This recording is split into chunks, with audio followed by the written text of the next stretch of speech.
Iya, kalau kita udah lihat di sini ada perpanjangan 60 hari, terus nanti diteruskan sampai dengan 120 hari itu kan karena kenapa? Anak ancaman hukumannya eh, di atas 5 tahun dan ada TPPU.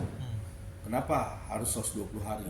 Itu kita pahami bahwa dari eh, waktu penahanan di Polda Metro Jaya sampai penahanan PN, dan tentunya ini menjadi syarat untuk melengkapi satu berkas.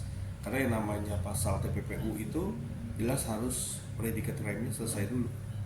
Ya, sudah diyakini baru TPPU. Makanya kenapa sampai posisi 120 hari. Dan sekarang masih dilakukan verifikasi kalau ada P19, P19 masih pemberkasan sampai dengan akhirnya nanti masih pendalaman, ada istrinya kan yang harus dipanggil dan dilihat keterkaitan.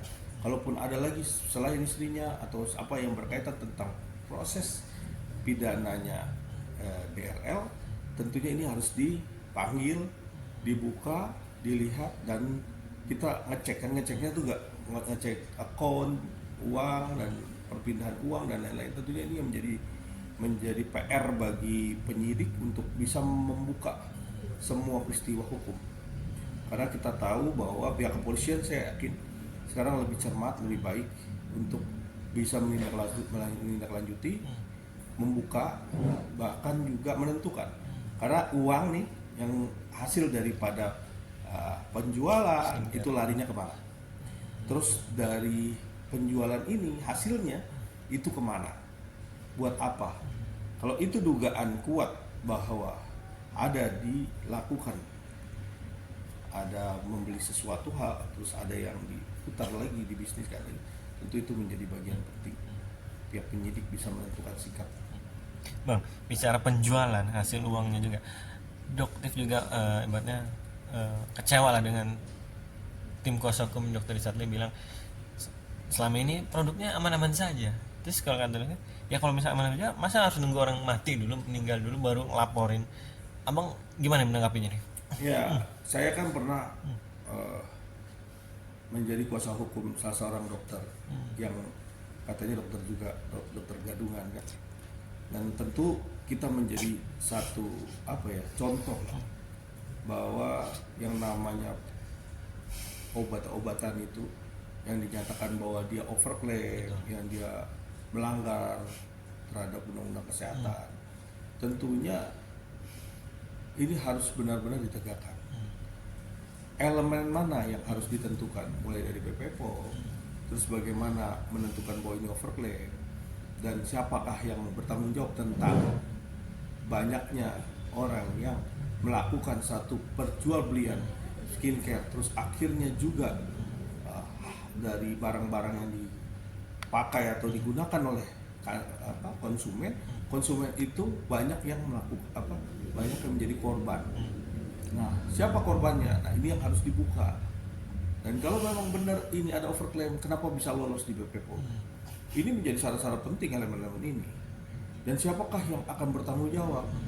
Kalau pengusahanya, apakah pengusaha ini benar melakukan satu BPOM sesuai dengan standarisasi nilai ataupun bentuk daripada produk tersebut? Produk tersebut tuh benar-benar sesuai dengan apa yang dijualnya kan gitu. Tapi kalau standarisasi itu nggak ada yang berkompeten terhadap menjadi syarat-syarat penting, tentunya ini juga menjadi kendala juga. Jadi memang itu yang terjadi, harus dilakukan satu verifikasi dan benar-benar di punishment seperti apa poinnya.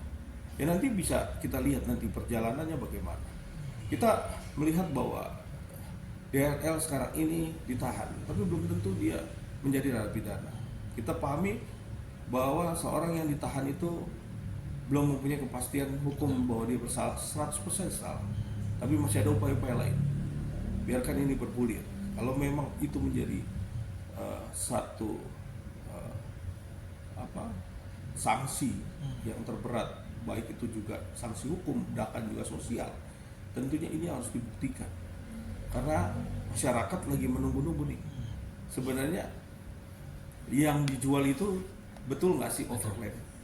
Yang dijual itu betul nggak sesuai standarnya? Yang dijual itu betul nggak sih apa yang sama dengan apa yang dilakukan blendingnya BPOM.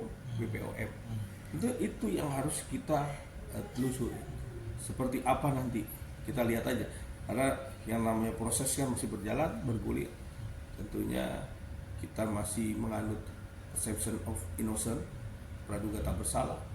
Apa yang kita usahakan, apa yang kita upayakan, DRL silahkan punya hak yang sama, karena antara pelapor dan terlapor nilainya tuh harus sama-sama win-win. Jadi kalau memang sudah bersalah, ditentukan bersalah, buktikan kalau tidak bersalah. Sampai ke persidangan pun harus berani melakukan satu pembelaan. Bang, terakhir, selain menyangkut tadi produk-produk penahanan, ini juga menyangkut ke terkait agama itu penistaan agama. Abang gimana menanggapi ini? Sudah masuk ke ranah agama, abang gimana melihatnya? Iya, kalau ranah agama itu kan ranah sakral. Seorang yang sudah disakralkan, dia menjadi agama dari agama lain masuk ke agama Muslim, tentunya ini menjadi syarat bahwa ada ustadz yang ulama yang dijadikan satu penyakralan bahwa dia yakin bahwa dia masuk ke dalam agama Muslim. Tentu ini harus menjadi konsekuensi hidupnya bahwa dia benar gitu kan. Tapi ternyata dia masih melakukan ibadah ke gereja atau ke tempat lain selain Muslim misalnya, yang kita lihat dan kita tahu bahwa dia masuk ke situ, tentu itu menjadi penistaan agama. Itu yakin sekali karena dia melakukan ibadah di situ. Karena apa? Dia menista, dan dia juga menggembar-gemborkan atau memberikan satu statement dan lain-lain. Nah, kalau memang masalah KTP tadi, KTP-nya masih KTP di luar agama Muslim, kita lihat dulu nih. Karena kan ada yang masih dalam proses. Berapa lama sih prosesnya? Itu kan kalau memang dia sudah masuk Islam, cepatlah dirubah KTP-nya. Karena itu hal seperti itu menjadi satu konsekuensi terhadap bagaimana orang menganut agama dan konsekuensi dia dengan niatan yang benar-benar tulus untuk masuk agama yang dia pilih kan gitu. Karena Dokter menilai di pernyataannya Dr. Jati mualaf itu karena ingin menyelamatkan aset-asetnya. Abang gimana melihatnya? Setuju gak sih terkait pendapat dari Ya boleh aja kalau ada informasi bahwa dia mau menyelamatkan aset dan lain-lain, tapi itu kan harus dibuktikan. Jangan kita bicara tanpa ada dasar buktinya, karena nanti menjadi fitnah. Kalau memang itu terjadi, kita buktikan. Ini kan negara hukum, karena kita tuh tidak berlandaskan katanya, tapi kita berlandaskan faktanya. Orang bilang misalnya dia melakukan tindakan penistaan agama, tetapi kita harus buktikan dulu penistaannya di mana, apa yang dinistakan, kan gitu. Kita harus buktikan itu. Dan kalau memang punya buktinya, ya silakan. Tapi kalau KTP aja, kita lihat dulu timeline-nya. Karena kan KTP ini masih biasanya berproses tuh, dari mulai proses ini. Nah, ini mungkin sambil berjalan. Tapi kalau yang namanya menistakan secara kuat ya, tentunya pada waktu dia ibadah, itu sangat kuat sekali. Dia ibadah ke agama lain, itu sangat menistakan, dan itu pasti poinnya kena. Dan ancaman hukumannya nggak main-main.